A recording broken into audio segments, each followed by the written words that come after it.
हत्याकांड मामले में पटना पुलिस का एक्शन। भदौरा के थाना अध्यक्ष निलंबित, इन्हीं थाना क्षेत्रों में हुई थी झड़प।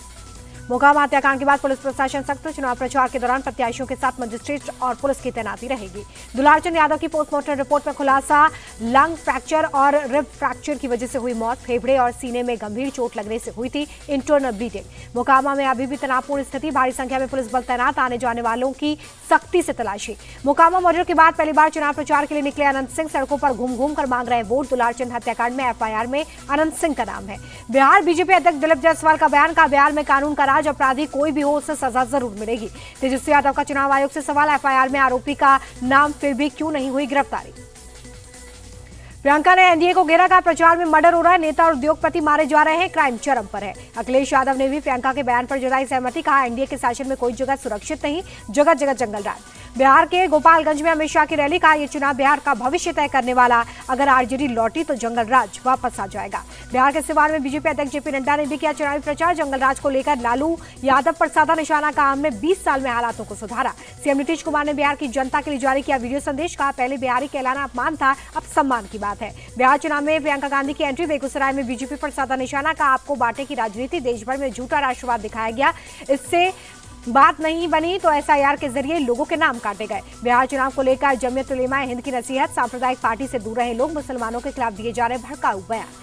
जनता जंगल राज के गुनाहगारों को सबक सिखाएगी, पटना में बोले केंद्रीय मंत्री पीयूष गोयल। तेजस्वी के समर्थन में उतरी बहनें रोहिणी और रागिनी, राघोपुर सीट पर जनता से वोट की appeal.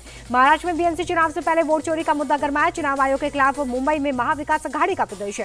Shiv Sena UBT chief Uddhav Thackeray का बीजेपी पर अटैक, का उन्हें वोट और पार्टी चुराने की भूख है, वो अपनी आदत से मजबूर है। शरद पवार ने भी खोला मोर्चा, वोट चोरी के खिलाफ ज्यादा से ज्यादा लोगों से जुड़ने की अपील की।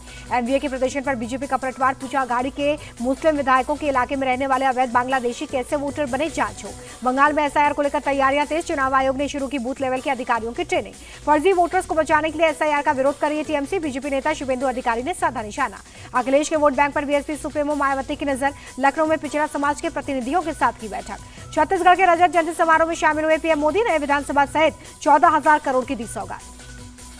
प्रधानमंत्री मोदी का नक्सलवाद के खात्मे पर जोर, का छत्तीसगढ़ अब माओवाद नहीं विकास के लिए जाना जाएगा। नवा रायपुर में ब्रह्मा कुमारी के शांति शिखर ध्यान भवन का पीएम मोदी ने किया उद्घाटन, बोले वैश्विक शांति के प्रयासों में आपका अहम रोल, सेवा ही ब्रह्मा कुमारी संस्था की असली पहचान। प्रधानमंत्री ने कहा आपके साथ जुड़ना मेरा सौभाग्य। मलेशिया में एशियान देशों के रक्षा मंत्रियों की बैठक, रक्षा मंत्री राजनाथ सिंह ने कहा कि भारत की एक्ट ईस्ट नीति में आशान जरूरी है। सिंगापुर में डिफेंस मिनिस्टर से मिले रक्षा मंत्री राजनाथ सिंह, भारत द्विपक्षीय रक्षा सहयोग को मजबूत करने के लिए प्रतिबद्ध। आंध्र प्रदेश के वेंकटेश्वर मंदिर में मची भगदड़, 10 श्रद्धालुओं की मौत, एकादशी पर मंदिर में भारी भीड़ थी। घटना पर प्रधानमंत्री ने दुख जताया, मृतकों के परिजनों को 10-10 लाख की मदद का ऐलान। कांग्रेस चीफ खड़गे की मांग पर संघ का पलटवार, कहा जिसे समाज सरकार के लोगों ने सराहा उसे बैन करने के कोई तर्क नहीं। वंदे मातरम की 150वीं वर्षगांठ पर बोले आरएसएस महासचिव दत्तात्रेय ओस, बोले देशभक्ति का मंत्र भारत की आत्मा बना। कर्नाटक सरकार का बड़ा फैसला, सरकारी दफ्तरों में प्लास्टिक बोतलों के इस्तेमाल पर रोक, प्लास्टिक कचरे पर काबू करना मकसद। सूरत में बाढ़ प्रभावित फसलों का डिप्टी सीएम ने लिया जायजा, किसानों को हर संभव मदद का दिया भरोसा। सैमसंग इनोवेशन कैंपस सेरेमनी 2025 में बोले सीएम योगी, तकनीक से सशक्त होगा युवा भारत। सीएम योगी ने सरकार की गिनाई उपलब्धियां, कहा हमने युवाओं को टेक्नोलॉजी से जोड़ने के लिए कई अहम कदम उठाए हैं। मुख्यमंत्री रेखा गुप्ता पर हमले का मामला, अतीस हजारी कोर्ट ने केस को आगे की सुनवाई के लिए सेशन कोर्ट में ट्रांसफर किया। दिल्ली पुलिस ने आरोपी राजेश और सैयद तहसीन के खिलाफ चार्जशीट की दाखिल, 10 नवंबर को होगी सुनवाई। महाराष्ट्र के लातूर में कोयता गैंग की दहशत, मामूली विवाद में 203 लोगों ने युवक पर हमला किया। यूपी के कन्नौज में चलती कार में ब्लास्ट से आग, ड्राइवर ने किसी तरह से कूदकर बचाई जान। ग्रेटर नोएडा में जुआ खेलने के दौरान 2 पक्षों में झड़प, जमकर लाठी डंडे चले। दिल्ली के नजफगढ़ इलाके में फायरिंग मामले में एक्शन, जॉइंट ऑपरेशन में 2 शूटर्स गिरफ्तार। अशोक प्रधान गैंग के सदस्य रोहित लांबा पर हुई थी फायरिंग, विदेश में बैठे गैंगस्टर हिमांशु के इशारे पर हुआ था हमला। लखनऊ में पुलिस के सामने दबंगों का हाई वोल्टेज ड्रामा, शराब के नशे में जमकर मारपीट की।